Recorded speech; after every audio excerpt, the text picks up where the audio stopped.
Toi, tu vas nous parler d'un sujet peut-être un peu plus pointu, un peu plus précis. Clairement, on n'en a pas du tout entendu. Si, on en a entendu parler, mais on ne s'en est pas trop intéressé. Donc, on a besoin de ton avis sur le Ça sujet. va. Dis-nous tout.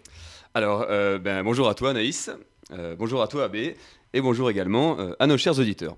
Alors aujourd'hui, j'aimerais vous parler d'un sujet pour lequel vous êtes tous probablement autant hypés que moi. Et oui, je veux bien entendu parler des primaires démocrates aux États-Unis. Oh yeah! Est-ce qu'on kiffe ça? Est-ce que c'est un sujet qui nous plaît? Ouais.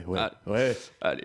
Eh ben, alors, pour faire ultra simple, les primaires aux États-Unis, c'est un peu les demi-finales des élections américaines. C'est le moment où il faut voter pour le champion démocrate qui ira se faire insulter sa grosse race par Trump durant la finale, que sont les grandes élections présidentielles. Et le but, c'est quoi? Eh bien, le but, c'est d'évincer Trump, évidemment. En effet, après une tentative de destitution infructueuse, le nouveau tour de passe-passe qu'a trouvé le Parti démocrate pour s'en débarrasser est d'essayer de le battre aux élections. Aux élections. Les gars se sont crus dans une démocratie ou quoi? Au XXIe siècle, des élections aux États-Unis. Enfin, ça me sidère. Enfin bon, soit passons. Il reste donc 7 candidats en lice. Warren, Biden, Sanders, Buttigieg. Je sais pas si vous avez remarqué, mais j'ai un peu entraîné mon accent américain pour dire Buttigieg. Ah oui? Voilà, c'est comme ça qu'on dit apparemment, au Texas, quoi. Enfin bref, du coup, il y a ces 4-là, et il y a les 3 autres. Bon, personne connaît leur nom, quoi. C'est un peu Krillin, Yamcha et Shaozu dans Dragon Ball, quoi. Ils sont là dans le championnat, mais tu sais bien qu'ils vont se faire éclater, quoi. Ils débarquent en mode ouais, je suis là pour gagner. 2 heures plus tard, une vieille clé de bras, ils sont là en mode oh, au secours, au secours. Ah bon, voilà, quoi. Moi, ce qui me pose problème avec tous ces candidats, autant qu'ils sont, c'est que d'une certaine manière, ils sont pas réellement entourés d'un aura présidentiel comme ça. Bon, de là à dire qu'ils n'ont pas de charisme, il y a un pas que je vais franchir. Je vais le franchir. Ils n'ont pas de charisme. On veut être président. Président de quoi, les gars? C'est quoi? Vous vous êtes mis dans cette course à cause d'un pari raté, c'est ça? Enfin bon, je suis peut-être un peu dur. Il y en a un T'es qui sent- vraiment méchant. Oui, je suis un peu méchant, mais justement, je vais me rattraper pour vous parler de mon favori, en fait, voilà, je le dis, mon poulain. Il y en a un qui se détache du peloton dans les urnes et dans l'opinion publique, c'est Bernie fucking Sanders, le candidat malheureux face à Hillary Clinton en 2016.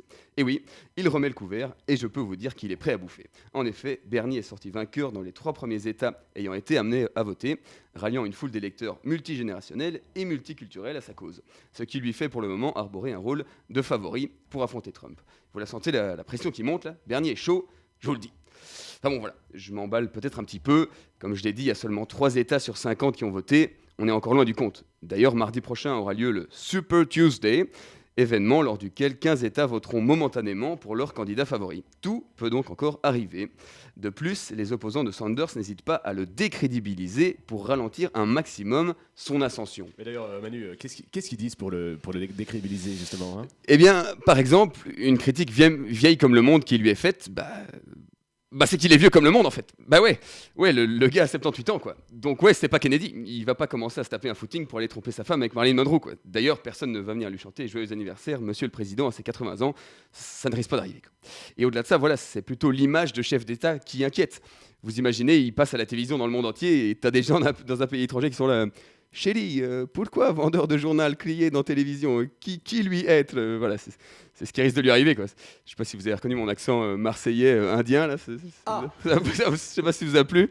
Bon, je me suis dit qu'il fallait tenter des imitations de temps en temps, hein, qui ne tentent rien à rien. On prend des risques. Ouais, on prend des risques, on est là pour prendre des risques. Voilà, donc c'est ça qui risque de lui arriver. C'est pas Monsieur Crédibilité. Quoi. Et donc une deuxième critique qui lui est faite, c'est le côté présenté comme radical de ses idées. En effet, Sanders se situe ouvertement plus à gauche sur le spectre politique américain que la plupart des démocrates dits modérés. Ces derniers affirmant que c'est une politique plus centriste qui permettra de rassembler les électeurs face à Trump. Et le problème à ce stade, c'est de savoir si c'est vrai ou pas. Est-ce qu'il faut arriver en disant wow, du calme, comme un modéré, ou en disant wow, on se calme ou quoi? C'est quoi ces politiques de merde? On fait totalement l'inverse maintenant, comme un radical. C'est comme ça qu'on les définit en sciences politiques. Face à Trump, peut-être qu'il faudra en arriver là, peut-être qu'il faut combattre le mal par le mal, peut-être qu'il faut y aller franco et totalement contrebraquer. Ce sont des questions auxquelles on aura des réponses définitives avant le grand dénouement. Pardon, on n'aura pas de réponse définitive justement avant le grand dénouement. D'ailleurs, face à des prévisions électorales de nos jours, j'ai l'impression que c'est devenu compliqué d'en faire. La victoire de Trump, elle nous faisait à l'époque doucement rigoler. Maintenant, regardez où on en est. On n'est pas à l'abri d'une surprise. Espérons néanmoins que cette année, elle se fasse au profit d'un renouvellement du locataire de la Maison-Blanche actuelle. Merci pour votre écoute. Merci à toi, Manu.